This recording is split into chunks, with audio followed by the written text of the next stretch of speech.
খড়দহ ও কামারহাটি থানার যৌথ উদ্যোগে গোপন অভিযান চালিয়ে উদ্ধার আগ্নেয়াস্ত্র সহ প্রচুর কার্তুজ। অভিযুক্ত দুষ্কৃতী নেপালি পলাতক, তার খোঁজে তল্লাশি বিভিন্ন জায়গায়। খড়দহ থানা ও কামারহাটি থানা যৌথভাবে অভিযান চালালো পানিহাটি পৌরসভার 6 নম্বর ওয়ার্ডে। সেই এলাকায় বসবাসকারী কুখ্যাত দুষ্কৃতী নাইম আলী ওরফে নেপালির বাড়িতে দুই থানার আধিকারিকরা গোপনে অভিযান চালায়। অভিযান চালিয়ে নেপালির বাড়ি থেকে উদ্ধার হয় দেশি বিদেশি আগ্নেয়াস্ত্র সহ প্রচুর পরিমাণে কার্তুজ ও গুলি। অভিযুক্ত দুষ্কৃতী নেপালি পানিহাটি পৌরসভার 6 নম্বর ওয়ার্ডে তৃণমূল কাউন্সিলর বিশ্বনাথ দের ঘনিষ্ঠ বলে সূত্র মারফত খবর। ঘটনার পর থেকে নেপালি পালিয়ে গেলেও পরে পুলিশের হাতে গ্রেফতার হয়। নেপালের বাড়িতে কোথা থেকে এলো এত আগ্নেয়াস্ত্র, এই নিয়ে যথেষ্ট চিন্তায় তদন্তকারী আধিকারিকরা। এ বিষয়ে ব্যারাকপুরের প্রাক্তন সাংসদ অর্জুন সিং বলেন, এই নাইম আলী সিপিএম জামানা থেকে অস্ত্র কারবারের সঙ্গে যুক্ত। পরবর্তীকালে তৃণমূলের 1 নম্বর লোক হয়ে এই কারবার চালিয়ে যাচ্ছে। পুলিশ এতদিন পরে কেন সেটা নিয়ে প্রশ্ন তোলেন। তার পাশাপাশি এই বাংলাকে এক্সটেন্ডেড বাংলাদেশ করার চক্রান্ত চলছে তৃণমূলের, এমনটাও বলেন তিনি। আমি জানি না অতদিন পরে পুলিশ কি করে জানে, একে সবাই জানে। এই অফিসিয়ালি ব্যবসা করে, সরকার যার থাকে তার সঙ্গে থাকে, সরকারি নেতাদেরকে অস্ত্রশস্ত্র দেয়, সরকারি লোকগুলোকে সব ব্যবস্থা করে।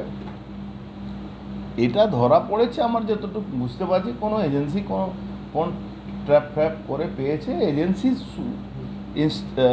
ইনপুটের উপরে এটা ধরতে বাধ্য হয়েছে, নাহলে এরা ওকে ধরতো না। এটা সবাই জানে। তো এটা প্রত্যেকটা 3-4টে লোকের পরে ক্রিমিনাল যারা আছে তাদেরকে জিজ্ঞেস করলে আপনি ভাবেন কোথা থেকে অস্ত্র পেয়েছে।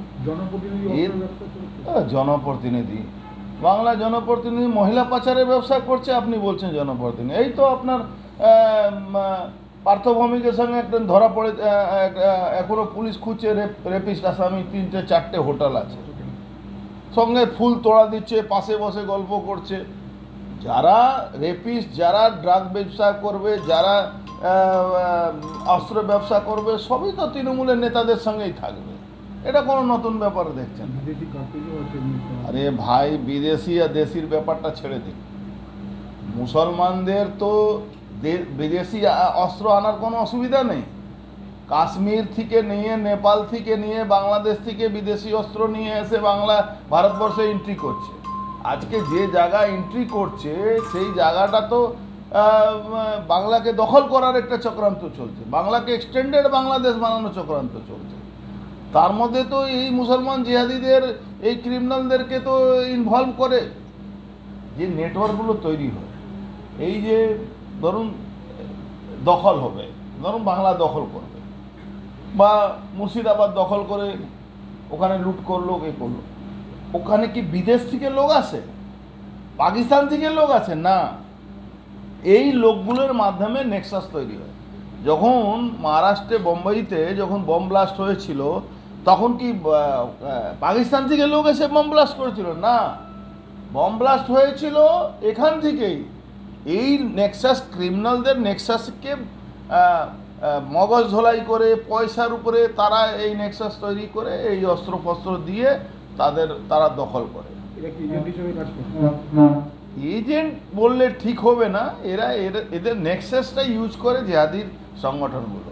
যেহেতু পানিহাটি পৌরসভার 6 নম্বর ওয়ার্ডের কাউন্সিলর বিশ্বনাথদের ঘনিষ্ঠ, তার পাশে ওই পানিহাটি নির্মল ঘোষেরও একটা জায়গা বলে পরিচিত, সেই জায়গাতে তাদের কি কোনো যোগসূত্র রয়েছে?